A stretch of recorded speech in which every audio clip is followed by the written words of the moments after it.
Ring worm के बारे में तो आप जान ही रहे होंगे। रिंग वर्म होता है जिसे को कि हम हिंदी में दाद बोलते हैं।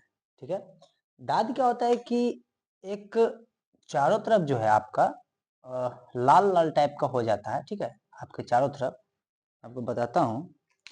आपके चार ये नोच नोचने के बाद चारों तरफ जो है ये लाल लाल टाइप का हो जाता है, बीच में धीरे धीरे खाली होने लगता है। ठीक है, रिंग वर्म होता है, जितना आप नोचेंगे वो गोल, मतलब गोल टाइप का बनेगा। ठीक है, ये गोल टाइप का अगर बनता है नोचने के बाद, और ज्यादा नमी होने के कारण बहुत ज्यादा नोचता है। पहले तो इसके बारे में जानते हैं कि इसका जो होने का कारण है वो है फंगल इन्फेक्शन। ठीक है, जो कि फंगल को हम हिंदी में कवक कहते हैं। फंगल इन्फेक्शन होने के कारण आपको दाद खाद खुजली होता है। ठीक है, ये रिंगवॉर्म टाइप का स्किन डिजीज होता है।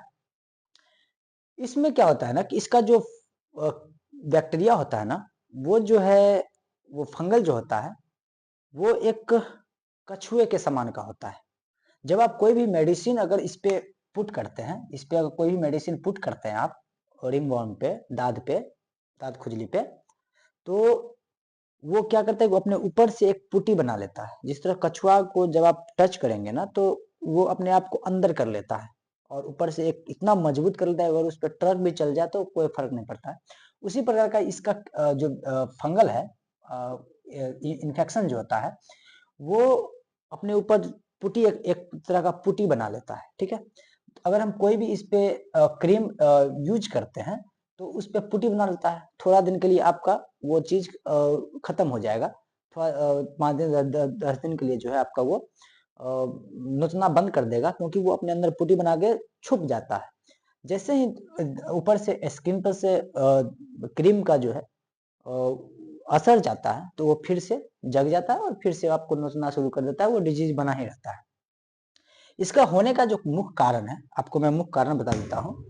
इसका होने का मुख्य कारण जो है वो है संक्रमित व्यक्ति। अगर किसी भी कोई व्यक्ति को अगर रिंग बॉम है, दाद है, उससे आप अगर टच हो जाते हैं तो उससे भी आपको टच मतलब क्या, जहां पर उसका खुजली है वहां से अगर आप टच करते हैं, टच हो जाता है आपको, तो वहां से होने का खतरा रहता है। ठीक है, और संक्रमित जानवरों में भी रिंगवर्म का शिकायत देखा गया है।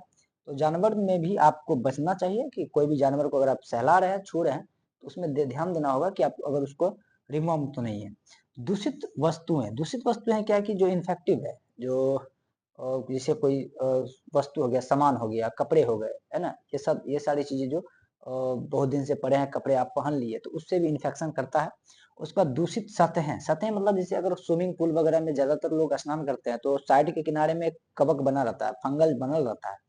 उससे भी टच होने से जो आपको फंगल इन्फेक्शन देखने को मिलता है। गर्मी नमी में क्या होता है कि जब आप नमी रहता है आपके, जब गर्मी पड़ता है तो पसीना होता है। पसीना होने के कारण आपके चमड़ा पे, आपके स्किन पे लगातार नमी बन जाता है, जिसके कारण क्या होता है कि आपको फंगल इन्फेक्शन देखने को मिलता है। तंग कपड़े मतलब जितना टाइट कपड़े आप पहनते हैं, तो टाइट कपड़े पहनने से भी क्या होता है ना कि शरीर को वायु प्रॉपर मिल नहीं पाता है, जिसके कारण फंगल इन्फेक्शन होने का खतरा ज्यादा रहता है।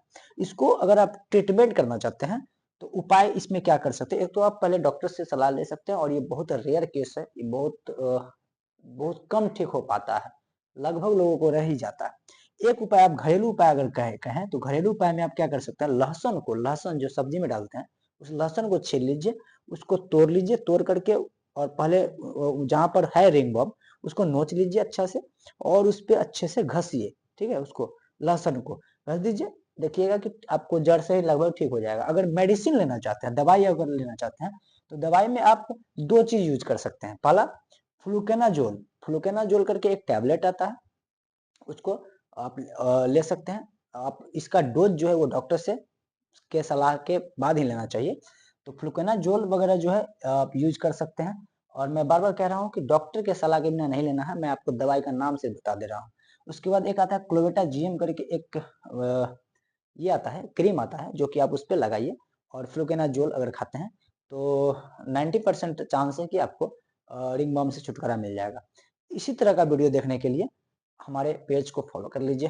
और लाइक सब्सक्राइब एंड शेयर कर लीजिए। यूट्यूब पे देख रहे हैं तो सब्सक्राइब कर लीजिए, फेसबुक पे देख रहे हैं तो फॉलो कर लीजिए। मिलते हैं अगले किसी वीडियो में, तब तक के लिए जय हिंद।